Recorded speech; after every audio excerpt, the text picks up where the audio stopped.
मानता। आप समुद्र के किनारे खड़े होना, समुद्र का पानी देखने में जितना सुंदर लगता है उतना टेस्ट में सुंदर नहीं है।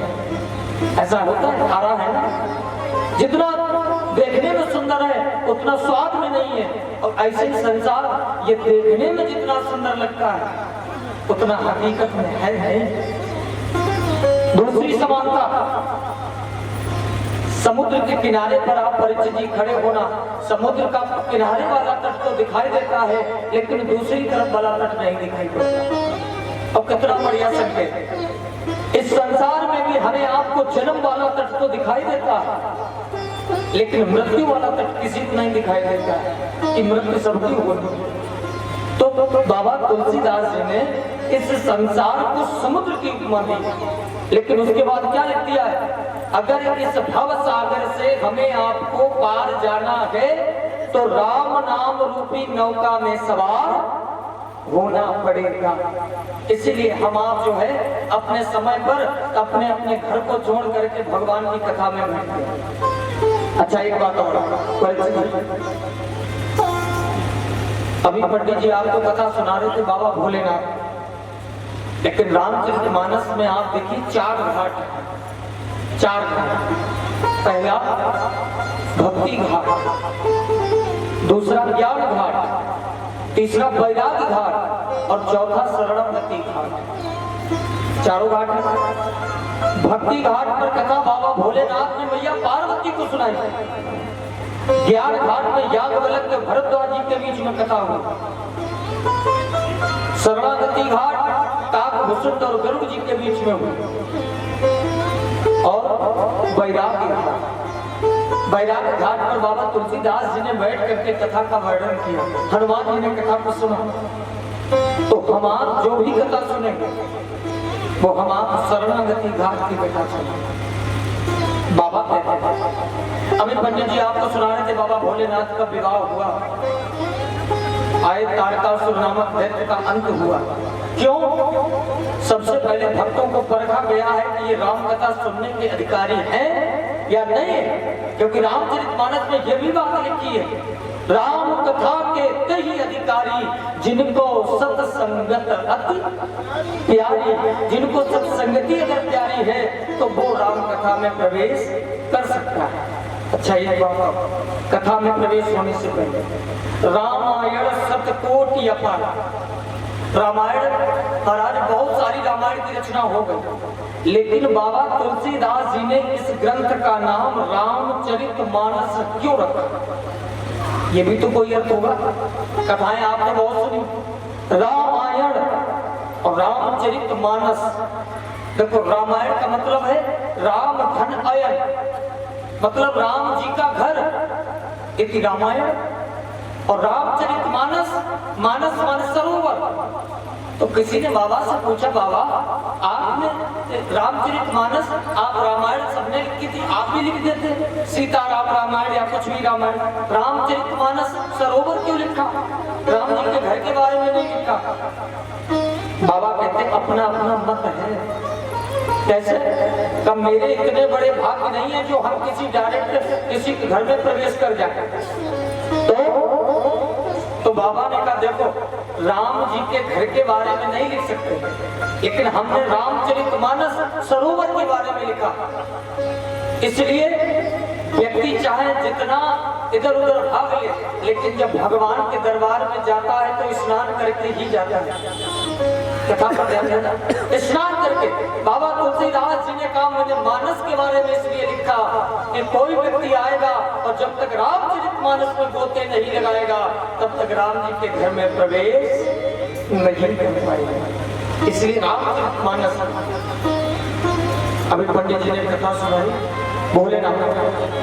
अच्छा दुनिया में भोले बाबा एक ऐसे देव हैं, देवादिदेव महादेव, इन्हें दुनियादारी से मतलब नहीं है। जैसे रखे राम, सब कुछ है इनके पास, लेकिन कभी भी दिखावा इनके पास नहीं है कि प्रचार के चक्कर में ये सब करें।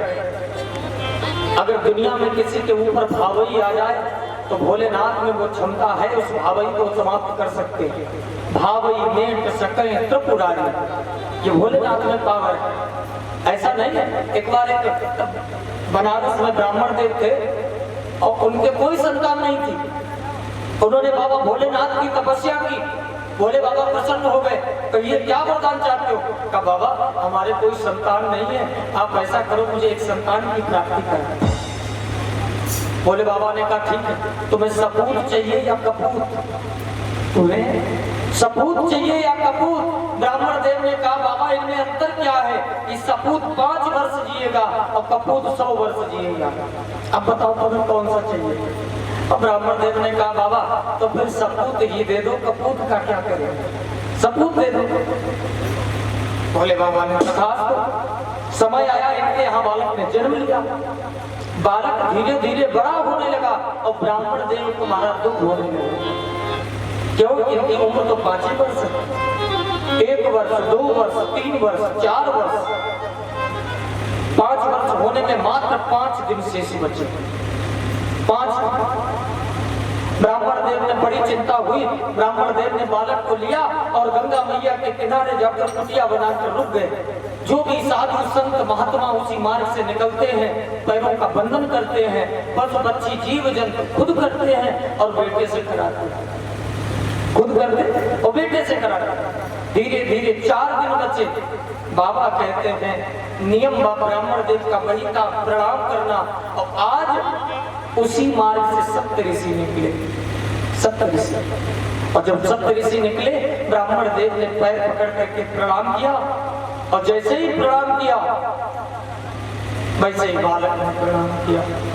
तो जैसे ही प्रणाम किया सप्त ऋषियों के मुख से निकला क्या? मुख मंडल के महिमे पढ़ के तुझ बालक दंड प्रणाम किया। जैसे ही प्रणाम किया सप्त ऋषियों ने हाथ रख दिया। क्या बोले? चिरजीवी भव और चिरजीवी भव। और ऋषियों ने आशीर्वाद दिया, चिरंजीव भव।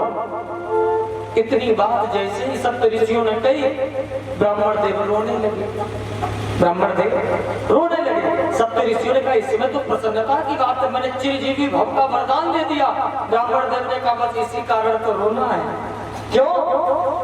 इनकी उम्र के 5 वर्ष मिले थे और दिन बचे 4 और आपने कह दिया चिरजीवी भव। अब कैसे रहेंगे? सप्त ऋषि एकदम से रुक गए। सप्त ऋषियों ने कहा बात क्या है? बात पूरी बताओ। पूरी बात बता दे। अब सप्त ऋषि भी परेशान, जिनको भोले बाबा ने कह दिया 5 वर्ष मिले थे, अब कैसे काट सकते हैं? लेकिन सप्त ऋषियों ने भी विचार किया और ब्राह्मण देव से कहा देखो ये बालक मुझे दे दो, अब तुम अपने घर जाओ। सप्त ऋषियों ने उस बालक को लिया और परीक्षित जी पहुंच गए ब्रह्मा जी के पास।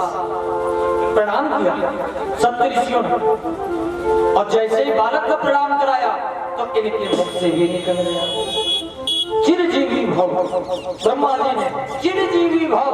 बस सप्त ऋषि मंडली जितनी थी सब हंसने लगे कि सुन ब्रह्म भजन सुन कर मुख मंडली चली।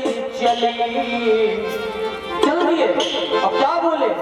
चलो अपनी बला टली, चलो अपनी बला टली। हो गया काम। ब्रह्मा जी ने कहा मतलब सप्त ऋषियों ने कहा भोले बाबा ने 5 वर्ष की उम्र दी थी, हमने चिरजीवी भव आशीर्वाद दे दिया। अब मेरी बात झूठ हो जाती तो आपने भी चिरजीवी भव कह दिया, मेरी झूठी होगी तुम्हारी भी होगी। अब ब्रह्मा जी भी परेशान, क्या करें? ब्रह्मा जी ने कहा कोई बात नहीं, सब लोग मेरे साथ चलो, सीधा हेडक्वार्टर। कहाँ? कैलाश।